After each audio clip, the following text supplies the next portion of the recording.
नमस्कार विद्यार्थी मित्रांनो, मी कमलाकर वाघ पुन्हा एकदा आपलं मनापासून स्वागत करतो आपले यूट्यूब चॅनल MPSC वॉरियर्सवर. मित्रांनो, या लेक्चर सिरीजमध्ये आपण इकॉनॉमिक्स या विषयावर भर देणार आहोत आणि आगामी कंबाईन मुख्य STI राज्यसेवा मुख्य तसेच गट क पूर्व या परीक्षांच्या अनुषंगाने आपण या लेक्चर सिरीजमध्ये प्रश्नोत्तर बघणार आहोत. तर अधिकाधिक व्हिडिओ बघण्यासाठी आपण चॅनलला सबस्क्राईब करून ठेवा आणि नोटिफिकेशन बेल आयकॉन प्रेस करा, जेणेकरून आपल्याला आगामी व्हिडिओंचे नोटिफिकेशन मिळेल.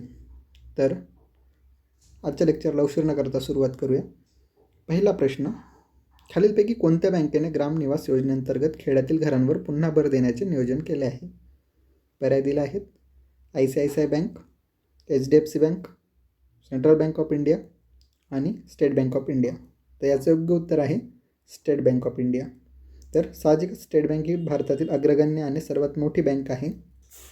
तसंच सरकारी गुंतवणूक असल्यामुळे स्टेट बँकेला ग्रामीण भागावर भर देणे सोपे जाते. तुलनेने खाजगी बँका अथवा कमी भांडवल असलेल्या बँका आपलं लक्ष शहरी भागावर केंद्रित करत असतात. तर त्यामुळे या प्रश्नाचं उत्तर माहीत नसल्यावर सुद्धा आपण सहज गेस करू शकाल. तर ग्राम निवास योजना लक्षात असू द्या, स्टेट बँक ऑफ इंडिया. पुढील प्रश्न पाहूया. हा पेमेंट बँक स्थापनेशी संबंधित आहे. तर आपल्याला विचारलं आहे पेमेंट बँक स्थापनेशी संबंधित समिती कोणती? तर हे पर्याय दिले आहेत नचिकेत मोर समिती, राज समिती, केळकर समिती आणि नरिमन समिती. तर याचं योग्य उत्तर आहे पर्याय क्रमांक A, नचिकेत मोर समिती. इतर समित्या या कर अथवा इतर सुधारणांशी निगडीत आहे आणि नचिकेत मोर समिती ही पेमेंट बँकेसंबंधी आहे. तर नचिकेत मोर समितीने शिफारस केली होती की पेमेंट बँक स्थापन केल्या जाव्यात. तसंच पेमेंट बँक म्हणजे चालू खाते उघडू शकतील अथवा बचत खाते उघडू शकतील, मात्र त्यांना मुदत ठेवी ठेवता येत नाहीत. तसंच ते जास्तीत जास्त 1 लाख रुपयापर्यंत ठेवी ठेवू शकतील. त्यांना CRR हा RBIने ठरवून दिल्याप्रमाणे ठेवावा लागतो. तसंच 75% ते SLR ठेवत असतात. तसंच पेमेंट बँकांवर 25% शाखा या ग्रामीण भागात उभारणे अनिवार्य करण्यात आले होते आणि त्यासाठी सुरुवातीला अट होती 100 कोटी भांडवलाची पेमेंट बँक स्थापण्यासाठी. तर हे लक्षात असू द्या. तसंच क्रेडिट कार्ड व कर्ज इत्यादी देणं पेमेंट बँकांना प्रतिबंध करण्यात आलेला होता.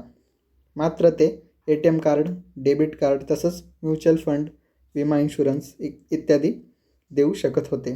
भारतातील आपण पहिल्या 3 बँकांचा क्रम पाहूया पेमेंट बँकांचा.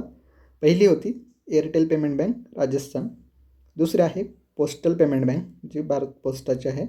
आणि तिसरी होती Indian payment bank, Paytm payment bank. तर हा 3 पेमेंट बँकांचा क्रम लक्षात ठेवा. पुढील प्रश्न पाहूयात. महाराष्ट्र राज्य सहकारी बँक कोणत्या अधिनियमाद्वारे नियंत्रित केली जाते? सहकारी आहे ते नोंद घ्या. पहिला reserve bank of India, B भारतीय कंपनी अधिनियम 1956, C बँकिंग रेग्युलेशन अधिनियम 1949 आणि D वरीलपैकी एकही नाही. तर याचं योग्य उत्तर आहे बँकिंग रेग्युलेशन्स ॲक्ट 1949. तर हे लक्षात असू द्या, महाराष्ट्र राज्य सहकारी बँक ही बँकिंग रेग्युलेशन ॲक्ट 1949ने नियंत्रित केली जाते. पुढील प्रश्न पाहूया. राष्ट्रीय पतपुरवठा परिषदेचा अभ्यास मंडळाच्या शिफारसीनुसार ऑक्टोबर 1969 अग्रणी बँक योजना सुरू करण्यात आली. तर या अभ्यास मंडळाचे अध्यक्ष कोण होते असे आपल्याला विचारले आहेत. पर्याय दिले आहेत DR गाडगीळ म्हणजेच धनंजय गाडगीळ, दुसरा पर्याय B शिवरामन, तिसरा पर्याय M नरसिंहन आणि चौथा पर्याय खुसरो.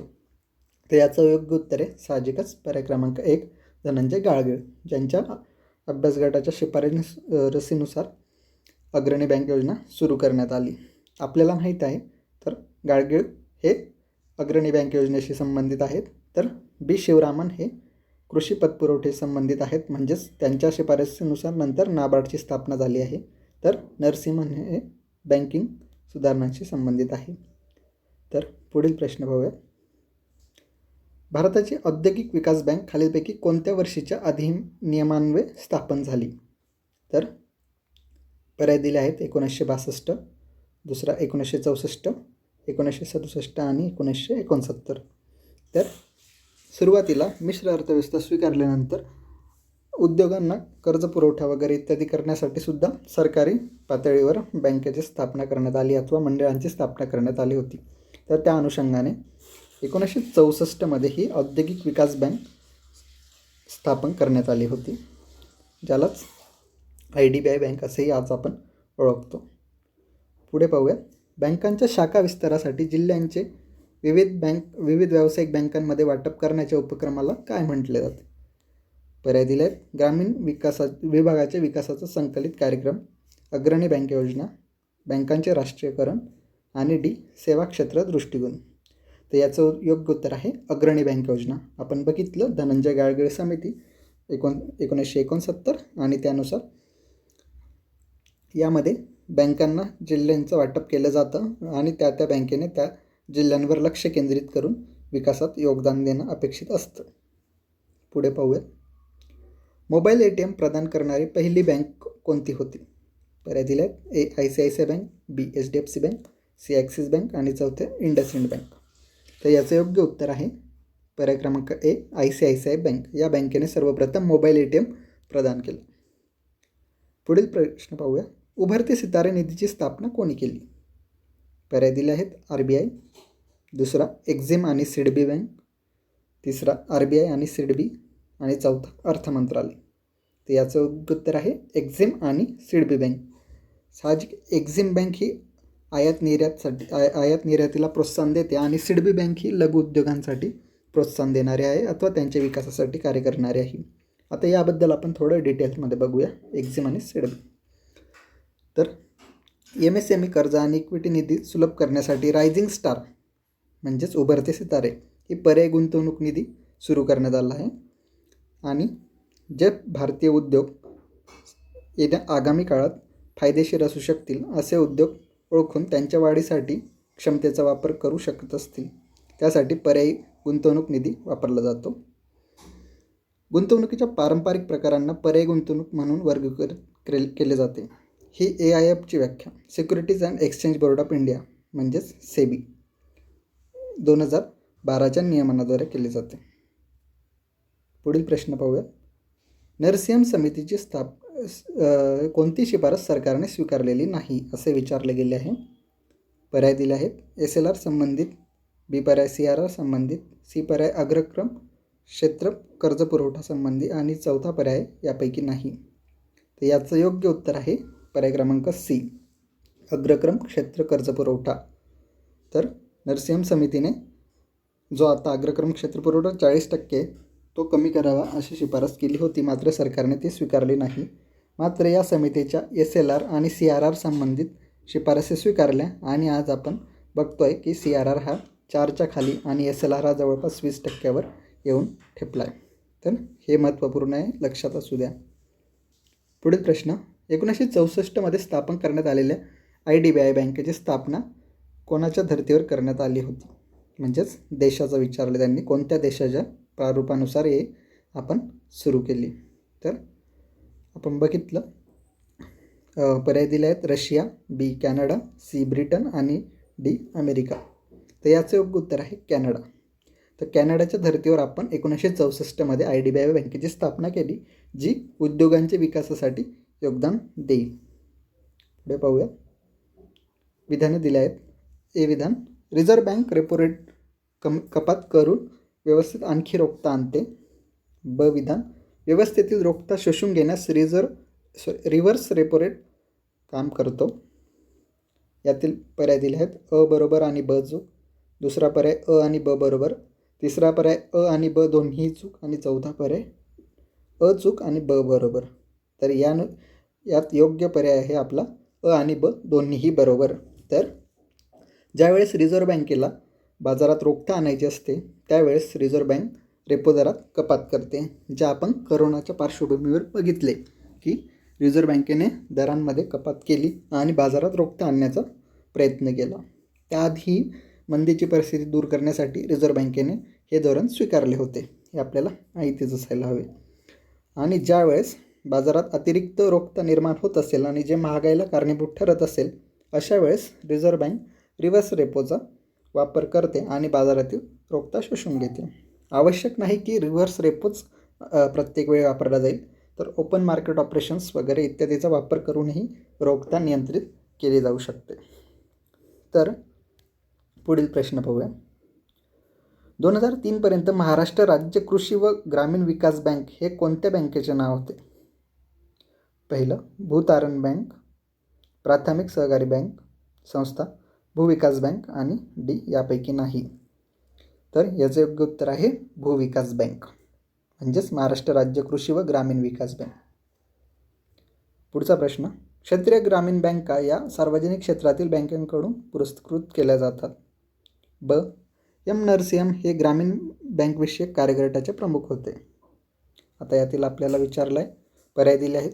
फक्त अ बरोबर, फक्त ब बरोबर, दोन्ही बरोबर आणि दोन्ही चूक. तर याचं योग्य उत्तर असेल दोन्हीही बरोबर. तर एम नरसिंहम हे ग्रामीण बँकविषयक कार्यगटाचे प्रमुख होते आणि क्षेत्रीय ग्रामीण बँका या सार्वजनिक क्षेत्रातील बँकांकडून पुरस्कृत केल्या जातात. पुढील प्रश्न पाहूयात. अग्रणी बँक योजना ही या तत्वावर आधारित आहे. ते तत्व कोणते हे आपल्याला विचारलं आहे. पर्याय दिला आहे क्षेत्रीय विकास दृष्टिकोन, बी पर्याय क्षेत्रीय सेवा दृष्टिकोन, सी अग्रिम क्षेत्र विकास दृष्टिकोन आणि डी यापैकी नाही.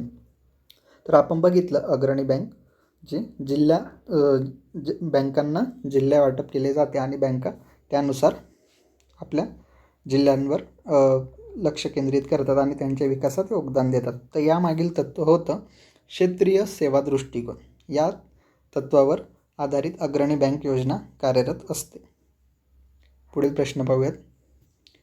1997च्या बँकिंग क्षेत्र सुधारणा समितीच्या शिफारसींपैकी म्हणजेच एम नरसिंहम समिती दुसरी खालीलपैकी कोणती शिफारस नव्हती?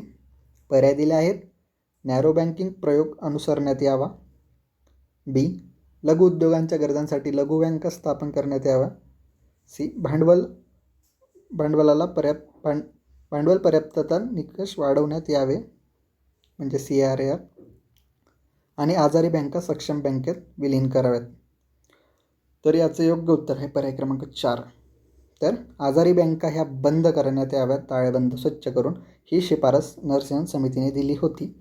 मात्र इथं पर्याय दिला आहे आजारी बँका सक्षम बँकेत विलीन करण्यात याव्यात, जी शिफारस नरसिंहम समितीने केलेली नव्हती.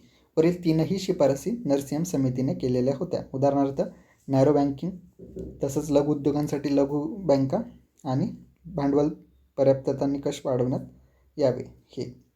त्यामध्ये त्यांनी बँकिंगचे चतुस्तरीय प्रणाली सुचवली होती. पुढे पाहूया. सर्वाधिक बँक खाते असलेल्या प्रधानमंत्री जनधन योजनेच्या यादीत कोणते राज्य अव्वल आहे? पर्याय बिहार, उत्तर प्रदेश, ओडिसा की आसाम. तर याचं उत्तर साहजिक उत्तर प्रदेश. पुढे पाहूया. रिझर्व्ह बँक ऑफ इंडियाने स्थापन केलेल्या शैक्षणिक सल्लागार परिषदेचे अध्यक्ष कोण आहेत? पर्याय दिले होते BP Kanoongo, BR Gandhi, C NS Viswanathan आणि D यापैकी नाही. तर RBIने शैक्षणिक सल्लागार परिषद स्थापन केली होती, त्याचे अध्यक्ष होते NS विश्वनाथन. हे लक्षात असू द्या. चालू घडामोडी तसंच इकॉनॉमिक्स RBI या संबंधित आहे म्हणून. पुढे पाहूयात. आर्थिक स्थिरता अहवाल हा कोणत्या फिस्कल स्टॅबिलिटी रिपोर्ट हा कोणत्या संस्थेद्वारे जाहीर केला जातो? पर्याय दिला आहे जागतिक बँक, IMF, RBI आणि वर्ल्ड इकॉनॉमिक फोरम. तर याचं उत्तर आहे RBI. RBIद्वारे आर्थिक स्थिरता अहवाल जाहीर केला जातो. तर पुढील प्रश्न पाहूया. बँक फॉर इंटरनॅशनल सेटलमेंट याबाबत काय खरे नाही? पर्याय दिले आहे स्थापना याची 17 मे 1930 करण्यात आली, बी त्याचे प्रातिनिधिक कार्यालय हाँगकाँग आणि मेक्सिको सिटी येथे आहे, सी ही मध्यवर्ती बँकांची बँक म्हणून कार्य करते आणि डी यापैकी नाही. तर याचं उत्तर आहे यापैकी नाही. सर्व पर्याय बरोबर. पुढील प्रश्न बघा. कोणत्या भारतीय सार्वजनिक क्षेत्रातील बँकेने किरकोळ कर्जासाठी डिजिटल लेंडिंग प्लॅटफॉर्म सुरू केले आहे? पर्याय दिले आहेत union bank of India, B bank of Baroda, C bank of Maharashtra आणि डी कॅनरा बँक. तर याचं योग्य उत्तर आहे पर्याय क्रमांक बी. बँक ऑफ बडोदाने डिजिटल लेंडिंग प्लॅटफॉर्म सुरू केले आहे. बऱ्याच वेळेस बँकिंग क्षेत्रातील तंत्रज्ञान आधारित प्रश्न विचारले जातात आणि खाजगी बँका अथवा सरकारी बँकांमधून बघितल्या गेल्यास बँक ऑफ बडोदा या तंत्रज्ञान अनुकूल असतात आणि त्यांनी बऱ्याचदा तंत्रज्ञानाचा सर्वात आधी स्वीकार केलेला आहे. तर त्यामुळे अशा पद्धतीच्या प्रश्नांना टॅकल करणं सोपं जाऊ शकेल आपल्याला. पुढील प्रश्न, 1946मध्ये लंडनमध्ये भारताबाहेर शाखा उघडणारी पहिली बँक कोणती? पर्याय दिले आहेत bank of India, Canara bank, Imperial bank of India आणि सेंट्रल बँक ऑफ इंडिया. त्याचं योग्य उत्तर आहे पर्याय क्रमांक 1 bank of India. Bank of इंडियाने 1946मध्ये लंडनमध्ये भारताबाहेर पहिली शाखा उघडली होती. पुढील प्रश्न पाहूया. सध्या सार्वजनिक बँकांचे खाजगीकरण करणे याबाबत पुढीलपैकी कोणती संस्था त्यांच्या मार्फत व्यूहरचनात्मक निर्गुंतवणूक करण्याच्या उद्देशाने कार्य करते? पर्याय दिले आहेत RBI, दीपम, फायनान्स मिनिस्ट्री का SBI. तर याचं योग्य उत्तर आहे दीपम. आता हे दीपम म्हणजे काय ते पाहूयात. सर्वप्रथम आपण निर्गुंतवणूक आणि बँकांचे खाजगीकरण या संबंधित पाहूया. तर 1993मध्ये C. रंगराजन यांच्या अध्यक्षतेखाली निर्गुंतवणूक समिती स्थापन करण्यात आली होती. हा उखाच्या धोरणाचाच एक भाग होता आणि या समितीने शिफारस केली होती की संरक्षण व ऊर्जा सोडून इतर सार्वजनिक प्रकल्पांमधून टप्प्याटप्प्याने निर्गुंतवणूक करावी आणि जागतिक अथवा खाजगी गुंतवणुकीला वाव देण्यात यावा. आणि त्या अनुषंगाने पुढे 1996मध्ये पहिला निर्गुंतवणूक आयोग स्थापन करण्यात आला होता. त्याचे अध्यक्ष होते GV रामकृष्ण. त्यानंतर 2001ला दुसरा निर्गुंतवणूक आयोग स्थापन करण्यात आला होता. त्याचे अध्यक्ष होते RH पाटील. त्यानंतर 1999मध्ये वित्त मंत्रालयाअंतर्गत निर्गुंतवणूक विभाग स्थापन करण्यात आला होता आणि 2001मध्ये त्याचे स्वतंत्र मंत्रालयात रूपांतर करण्यात आले होते. मात्र 2004मध्ये पुन्हा त्याला विभागाचं रूप देण्यात आलं होतं आणि निर्गुंतवणूक धोरण ठरवण्याचे काम 2004 नंतर या विभागाकडे होते. त्यानंतर 14 एप्रिल 2016पासून या विभागाचे नाव बदलून दीपम असे ठेवण्यात आले होते. त्याचा फुल फॉर्म आहे department of public investment and public asset management आणि त्याद्वारे निर्गुंतवणूक ही हँडल केली जात असते. पुढे पाहूया. अग्रक्रम क्षेत्र कर्ज पुरवठा संबंधित कोणती समिती होती? पर्याय दिले आहेत KL कृष्णस्वामी, उषा स्वराज समिती, राज समिती आणि शिवरामन समिती.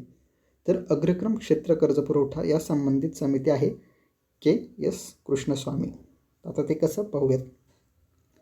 प्राधान्य क्षेत्रांमध्ये व्यावसायिक बँकांचा मोठा सहभाग असावा यावर राष्ट्रीय परिषदेने भर दिल्यावर 1972 नंतर या प्राधान्य क्षेत्रांची योग्य व्याख्या करण्यात आली आणि त्या व्याख्या करण्यासाठी जी समिती नेमली गेली होती ती होती KS कृष्णस्वामी समिती, ज्यांनी अग्रक्रम क्षेत्र हे काय असावे हे ठरवलं गेलं. आणि आज आपण बघतो की बँकांना 40% हे अग्रक्रम क्षेत्राला कर्जपुरवठा करणे बंधनकारक करण्यात आलेले आहे. तर पुढील प्रश्न पाहूयात. तत्पूर्वी एक प्रश्नाचं उत्तर द्या. जर भारतीय बँकेने अग्रक्रम क्षेत्र पुरवठ्यात ठरवून दिलेले टार्गेट पूर्ण केले नाही तर त्या उर्वरित रकमेचे काय केले जाते अथवा तो कुठे हस्तांतरित केला जातो? या प्रश्नाचं उत्तर माहिती असल्यास कमेंट करा. त्यानंतर पुढील प्रश्न पाहूया. स्थानिक क्षेत्रीय बँकांबाबत संबंधित समिती कोणती? नचिकेत मोर समिती, राज समिती, G रामचंद्रन समिती आणि D शिवरामन समिती. याचं योग्य पर्याय आहे आणि याचं योग्य उत्तर आहे पर्याय क्रमांक C G रामचंद्रन समिती, जी स्थानिक क्षेत्रीय बँकांसंबंधित समिती होती. तर आजच्या लेक्चरमध्ये आपण इथंच थांबूयात. लवकरच भेटूयात पुढील लेक्चरमध्ये. त्यासाठी आपण चॅनल सबस्क्राईब करायला विसरू नका आणि व्हिडिओ कसा वाटला हे कमेंट करायला विसरू नका. धन्यवाद.